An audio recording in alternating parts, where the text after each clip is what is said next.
Hi everyone, welcome back. I'm planning this to be the first video that I release in 2020. If that is the case, I hope you all had a very good new year. I'm kicking off 2020 with a book that I actually finished just at the end of last year, and that is Salem's Lot by Stephen King. If any of you watched my Worst Reads of 2009 video, then you'll have a sense of where this video is going to be going. But there are a few good things about Salem's Lot that I want to stress and want to talk about, and also I want to give a bit more detail on the things that I didn't enjoy.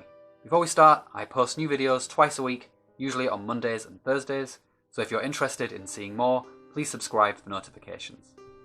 Summary. Salem's Lot is a small New England town where nothing much out of the ordinary happens. Ben Mears, a moderately successful writer, returns to the lot to write a novel based on his early years, where he witnessed a terrible event at the since abandoned Marston House. As Ben arrives, the Marston House gets a new resident and his business partner. Soon after, strange things begin to happen. A child vanishes. A dog is brutally killed. It isn't long before the list of disappearances and deaths begins to grow. Part 1. A commentary on small-town America. One of the big key themes, I think, in Stephen King's work is challenging and looking at the kind of suburban or small-town America. The mindset of the people there, the way they engage with each other and their relationships. Arguably, this is one of his biggest commentaries on that theme. And this is something that Stephen King has even mentioned himself in the afterword and the foreword to the edition of the book that I have. Although Salem's Lot does have its central principal characters, huge parts of the book are dedicated to small scenes where we're looking at different people who live very different lives in the town. And on the outside, all of these people are respectable and everything's fine because it's a small town and we all, present an image of ourselves that isn't necessarily the same as it is in our home lives.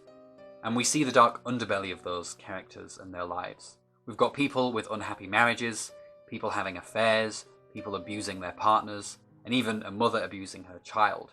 Basically, every domestic horror that you can think of is introduced in the opening parts of that novel.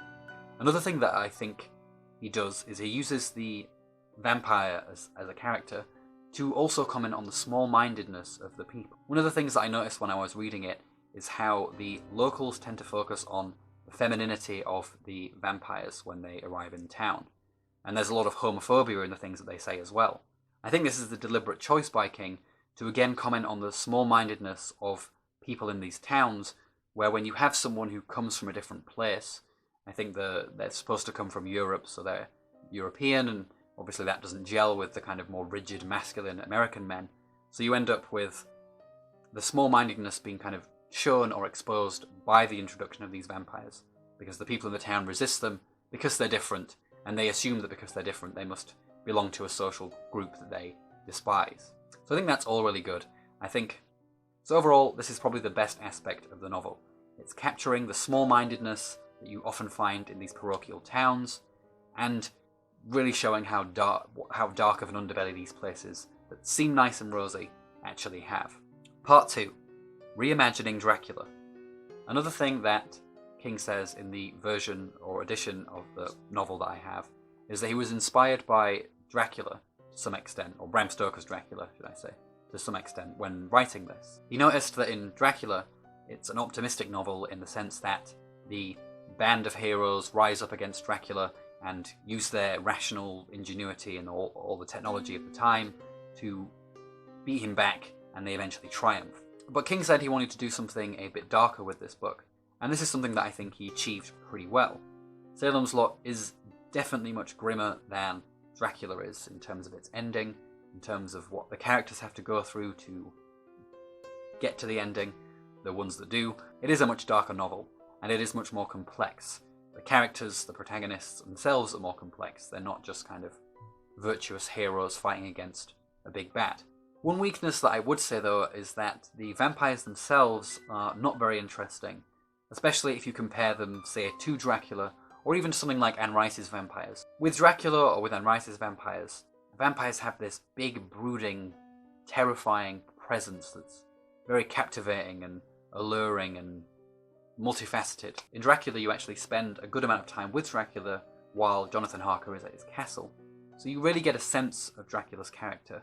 But I didn't really see this when it came to the vampires at all in Salem's Lot.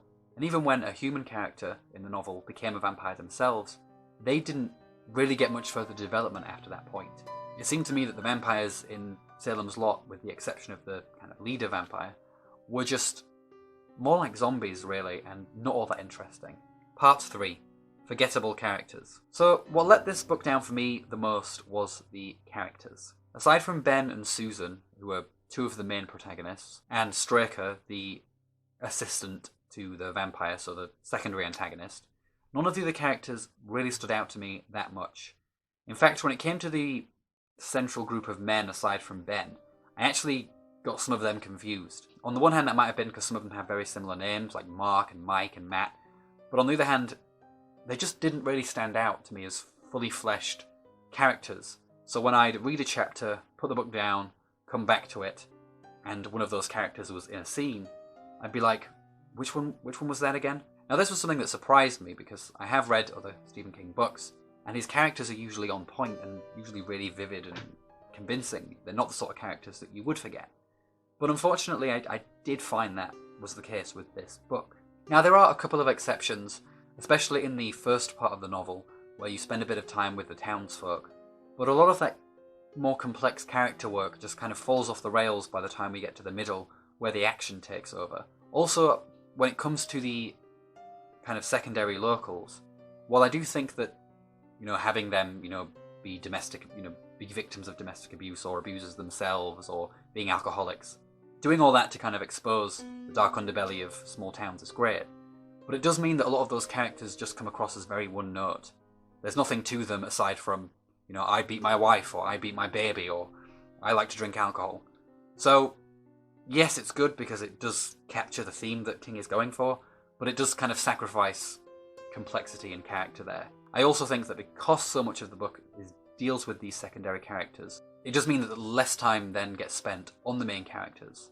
And I think that might be one of the reasons why the characters aren't as good in this novel. Compare this to something like The Shining or Misery, where you only have 2 or 3 principal characters, where you get to spend a lot of time with those characters and get a lot more development, and it's a lot more interesting. So yeah, the characters just didn't do it for me in this novel.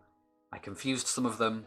It meant that I wasn't really invested in them, and that's a big problem, right? With a novel, you need the characters to be someone that you can invest in, or even just remember. Part 4. Bare Bone Prose. The prose in this novel is really not my favourite. Stephen King's prose tends to be very economical, and a lot of the time that actually works in his favour because there's usually more interesting things going on with his characters. So he can just kind of be very, very blunt in the way that in his writing style, and that works, it's effective. But because those things were lacking, the prose stood out to me more in this book, and it didn't really grab my attention and push me to continue reading on. There were some aspects though that I did think were pretty good. For instance, I think his dialogue is really good.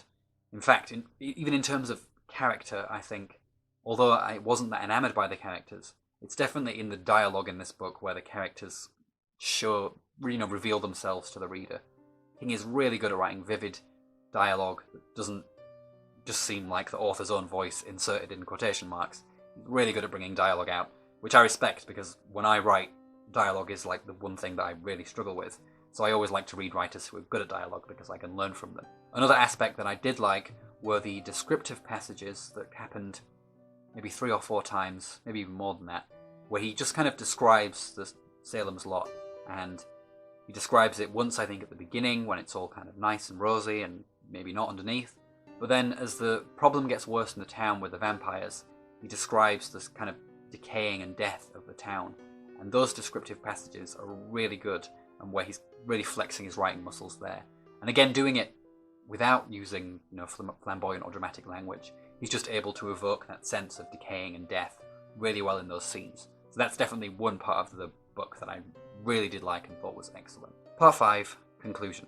Okay, so this is definitely a book that I would say I found to be okay.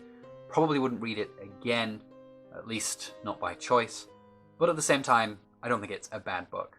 The negatives, though, include a lack of compelling characters and a writing style that is, even though it has some good bits, on the whole, a little bit too dry, a little bit too basic. On the other hand, when it comes to its themes, when it comes to updating Dracula, when it comes to being a commentary on small town America.